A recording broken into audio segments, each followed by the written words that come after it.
오늘 작업할 게 많다며 힘 좀 써야겠어. 아! 아이, 아직 자네는 젊잖아. 나는 이제 일 못하겠어. 아유, 힘들어서 이 무거운 것도 되기가 힘들다고. 에헤이, 50대가 뭐 젊어요. 지도 이 참아가면서 일하는 겁니다. 아유, 작업 시작하시죠, 형님. 에? 헷, 자, 헷, 자. 아유, 이거 영 힘드네. 아유. 자, 어깨에다가 올려보자. 아유, 내 어깨. 아우. 아이, 괜찮아. 에이, 이거 어떡해.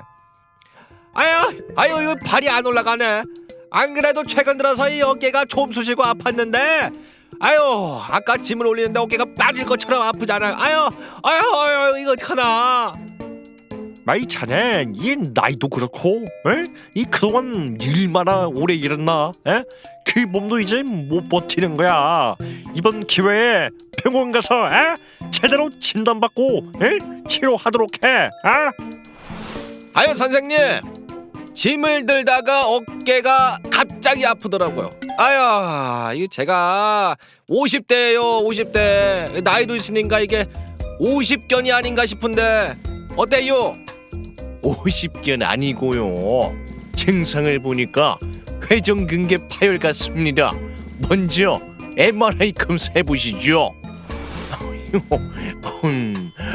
MRI로 확인하니까 생각보다 파열이 커요. 수술이 필요해 보입니다. 네?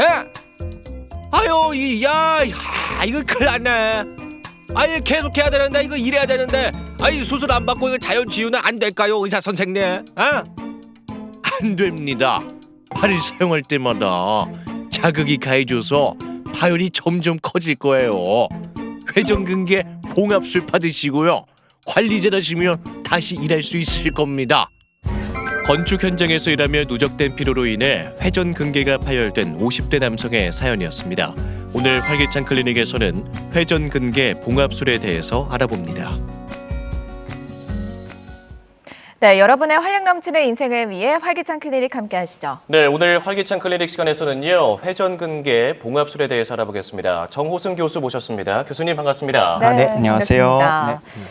오늘은 또 회전근개 봉합술에 대해서 알아볼 텐데 사실 말이 조금 어렵습니다. 어려워요. 네, 우리 시청자 여러분을 위해서 회전근개 이 부위가 정확히 어딘지 설명 부탁드릴게요. 회전근개라 하면 이름에서 알 수 있듯이 어깨를 회전시켜주는 힘줄이라고 보시면 됩니다. 네, 이제 그림을 한번 보시겠습니다. 네.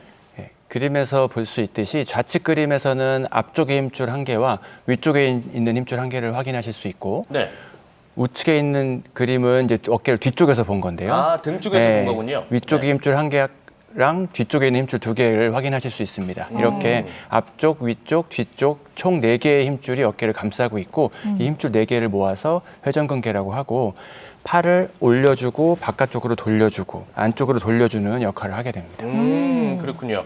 앞선 그 사연을 보니까 오랜 시간 동안 어깨를 사용하다가 회전근개가 파열이 되는 그런 사례였거든요. 회전근개는 갑자기 이렇게 파열이 되는 건가요? 원인이 도대체 무엇입니까? 네. 앞서 사례가 되게 전형적인 경우인데요. 갑자기 다쳐서 물론 생기는 외상성 파열도 있지만 대부분은 그런 반복적인 작업, 노동에 의해서 손상이 누적되어서 파열이 발생한 경우가 보다 많습니다. 그렇다 보니까 30, 40대 젊은 사람보다는 50대 이상에서 보다 더 잘 발생하고요. 뭐 나이가 먹어가면서 힘줄도 같이 나이를 먹는 거죠. 그래서 탄성이 줄어들고 그러다 보면 손상에 좀 취약하게 됩니다. 그리고 물론 그게 전형적인 케이스라고 해도 고강도 노동을 안 한다 하더라도 우리가 일상생활에서 뭐 사무직이나 아니면 집안일만 하더라도 반복적으로 사용하게 되면 그런 자극이 누적되어서 파열이 발생할 수 있습니다. 그림 한번 보시겠습니다. 네, 좋습니다. 좌측 그림에서 이제 팔을 내리고 있는 거고요. 우측 그림은 팔을 올린 건데요. 우측 그림에 제가 별표를 쳐놓은 이유가 팔을 올리게 되면 위쪽 힘줄이 그 두 개 뼈 사이에서 끼어가지고 손상을 입을 수가 있습니다. 그래서 이게 뼈와 뼈 사이에요? 네, 뼈와 뼈 사이에 이렇게 끼면서 손상을 입게 되고 그게 반복되면 파열이 발생할 수 있습니다. 그렇군요. 이렇게 한 번 찢어지게 되면 자연 치유가 힘든 부위라고 알고 있는데 이게 팔을 사용할 때마다 계속해서 나빠지는 거기 때문에 빠르게 좀 치료를 받아야 될 것 같은데요. 오늘 살펴볼 치료 방법이 봉합술이잖아요. 이 회전근개는 봉합하는 수술을 많이 사용하나 봐요. 네, 그 회전근개 파열을 치료하기 위해서는 이제 완치를 하기 위해서는 사실은 수술이 필요한 건 맞는데요. 네. 모든 파열에 대해서 수술을 하는 건 아닙니다. 그래요? 파열이 예를 들어서 1cm 미만이고 파열된 힘줄의 두께가 절반 이하라면은 수술 없이 경과를 좀 지켜볼 수 있고요. 반대로 파열이 1cm보다 크거나 아니면 절반 이상을 침범한 경우에는 앞으로 진행될 확률이 높기 때문에 수술을 권유하는 경우가 보다 많습니다. 그렇군요. 네. 그리고 수술 방법은 과거에는 절개해서 수술을 하기도 했는데 15년 전부터는 절개하는 수술보다는 어깨 구멍을 몇 개 뚫어서 내시경을 사용해서 봉합을 하게 되고요. 네. 우리가 일상생활에서 옷이 찢어지면 이렇게 실로 꼬매주듯이 힘줄도 찢어지면 꼬매줍니다. 근데 그 차이점은 옷은 찢어지면 옷감끼리 이렇게 꼬매주지만 힘줄이 찢어지면 힘줄을 뼈에다가 꼬매주게 됩니다. 아, 힘줄 길이가 아니라 뼈에다가요? 그림으로 한번 잠깐 보시겠습니다. 오, 그러게요. 네. 그림 보시면 위쪽에 4개가 이제 힘줄이 찢어져가지고 네. 구멍이 뚫린 것을 확인하실 수 있고요. 네, 구멍이 좌측은 보이네요. 뭐 보시다시피 좀 구멍이 작죠. 네. 그리고 우측으로 거의 안 갈수록 보여요. 구멍이 점점 커집니다. 네. 그래서 아래쪽은 이제 그거를 봉합을 해놓은 사진인데요. 뼈에다가 실을 심어서 봉합을 하고요. 네. 왼쪽처럼 작으면 매듭 3개나 2개 정도만 이용해서 단순 봉합을 하게 되고 네. 우측으로 가서 파열이 커질수록 매듭을 좀 더 많이 사용해서 뭐 2줄, 그러니까 2열로 봉합하는 2열 봉합을 하기도 하고요. 아니면 세 번째 사진처럼 그물 모양으로 눌러주는 교량형 봉합술을 시행하기도 합니다. 네. 이렇게 다양한 봉합 방법이 있는 이유는 파열의 때 정확한 모양에 따라서 적절한 봉합 방법을 선택을 해야지 재파열을 줄일 수 있기 때문입니다. 그렇군요. 방금 재파열이라는 말씀을 네. 하셨어요. 그러면 수술 이후에도 재파열이 일어날 수 있다라는 네. 그런 말씀 같은데 그러면 재파열되지 않게 좀 관리 같은 것도 잘 해야 될 것 같은데요? 네, 맞습니다. 네. 수술도 물론 잘하는 것도 중요하지만 수술 후 관리도 굉장히 중요한데요. 가장 중요한 것은 금연입니다. 금연이요? 네. 금연. 흡연을 하게 되면 팔을 이렇게 올려서 펴가지고 그래요? 아닙니다. 아, 네. 팔을 흡연을 하게 되면 네. 혈관이 수축해가지고 그 수술 부위로 가는 혈관도 수축하다 보니까 산소나 영양소 공급이 부족하게 되고 그럼 네. 회복이 더디게 돼서 재파열이 발생할 수 있는 겁니다. 반대로 가벼운 유산소 운동을 하게 되면 혈류가 좋아지고 힘줄 회복에 도움이 됩니다.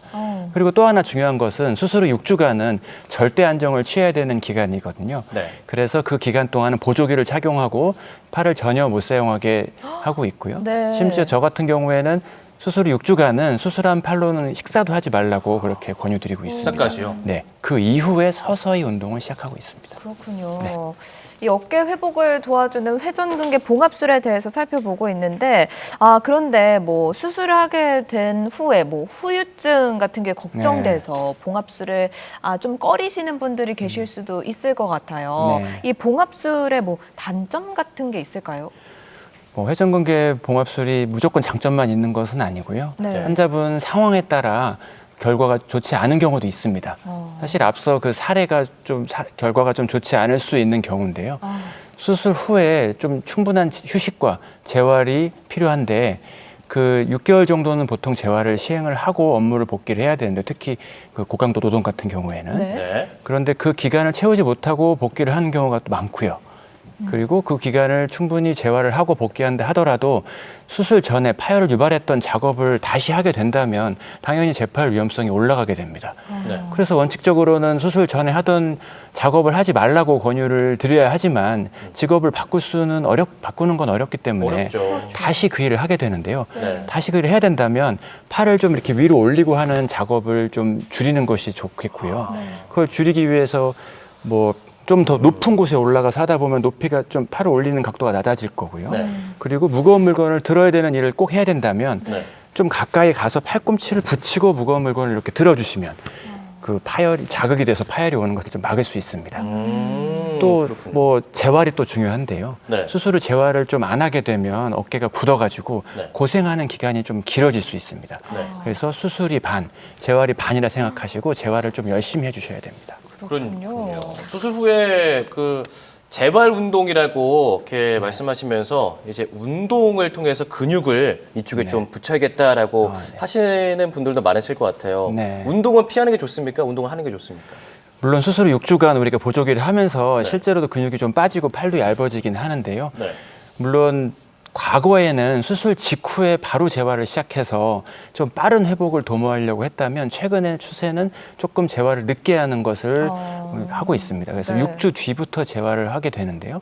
좀 늦게 하더라도 재활을 적극적으로 하게 되면 네. 그 진도를 따라잡을 수가 있는데 너무 빨리 하려다가 파열이 되게 되면 돌이킬 수가 없는 피해를 입게 되기 때문에 그렇겠네요. 네, 천천히 하고 좀 나중에 좀 적극적으로 하는 방식으로 하게 되고요. 6주 뒤부터 제가 한다고 말씀드렸는데 그런데 아까처럼 막 말씀하신 근력 운동을 하는 거는 3개월 뒤부터 하게 됩니다. 아, 조금 네. 시간이 지난 후에. 3개월 뒤에 서서히 근력을 다시 회복하고 네. 자기가 수술 전에 했던 좋아하는 스포츠로 복귀는 6개월째부터 조금 이제 천천히 하시면 큰 무리가 없을 것 같습니다. 그렇군요. 네. 뭐 천천히 시간의 흐름에 따라 뭐 회복이 된다고는 하지만 사실 이 수술하고 난 뒤에 일상생활에 불편함이 조금은 있을 것 같아요. 그렇기 때문에 이 회전근개 관리를 좀 잘하는 게 그렇죠. 무엇보다 중요하지 않을까 싶은데 어깨 건강을 지키기 위해서 좀 평소에 우리가 할 수 있는 관리법에는 뭐가 있을까요?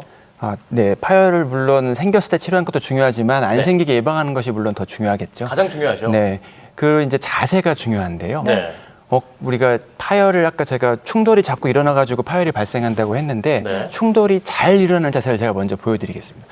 이렇게 앞으로 약간 숙이고 있는 자세에서 고개가 이렇게 앞으로 있는 분들 그런 네. 분들이 파열이 잘 일어나는 자세거든요. 굽은 허리에 네. 이제 거북목. 네. 네, 많이 그렇게 하면 보일 수 있는 조금만 장- 움직여도 충돌이 잘 일어나거든요. 이렇게 하면 이제 현대인들이 네. 데스크톱 사용하시는 컴퓨터 맞아요. 사용하시는 네. 자세잖아요. 뭐 대부분의 직장인들이 이렇게 사용하고 있죠. 그렇죠. 네. 그래서 두 분은 물론 자세가 좋으신데 저희도 자세- 방송이라 네. 이렇게 하는 겁니다. 자세가 안 좋으신 분들은 이제 그걸 좀 어깨를 좀 이렇게 펴주는 자세가 중요한데요. 네. 이 펴주는 자세를 유지하기 위한 스트레칭을 제가 한 가지 알려드리려고 오, 합니다. 좋습니다. 네. 그래서 일단 가장 간단한 것은 우리가 선수하는 자세를 양쪽으로 취해 주시고요. 네. 이 취한 자세에서 팔을 바깥쪽으로 이렇게 돌려주시면 홀유자에서. 네. 그럼 뒤에 어깨뼈가 좀 모이는 느낌이 드시나요? 오, 오, 네. 확실히 답니다. 네, 그럼 그 어깨뼈 사이에 공을 좀 끼운다는 느낌으로 쭉 스트레칭을 해주시면 좋고요. 이렇게 한 5초 정도 유지하시고 풀어주고 이 동작을 하루에 10분만 하면 어깨 건강에 굉장히 도움이 됩니다. 오, 쉽게 할 수 있는 동작이니까 네. 다들 네. 따라해 보시면 그리고 이제 이렇게 했으면 자기가 그 상태를 확인을 해야 되니까 그렇죠.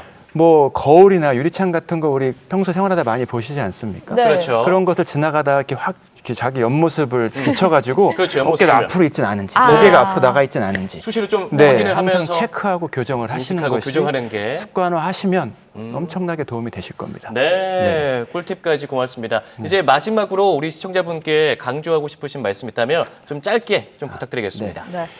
물론 파열이 발생하지 않게 하는 것이 가장 중요하기 때문에요. 어깨 네. 건강을 위해서는 앞서 말씀드린 스트레칭을 많이 해주시면 파열 예방에 도움이 될 거고요. 네. 네. 그리고 이미 파열이 발생했다면 파열의 크기나 환자분 상태에 맞는 적절한 치료를 받으시면 좋은 결과를 얻으실 수 있습니다. 네, 좋습니다. 네. 오늘은 회전근개 봉합술에 대해서 알아봤습니다. 도움 말씀 주신 정호순 교수님 고맙습니다. 고맙습니다. 감사합니다.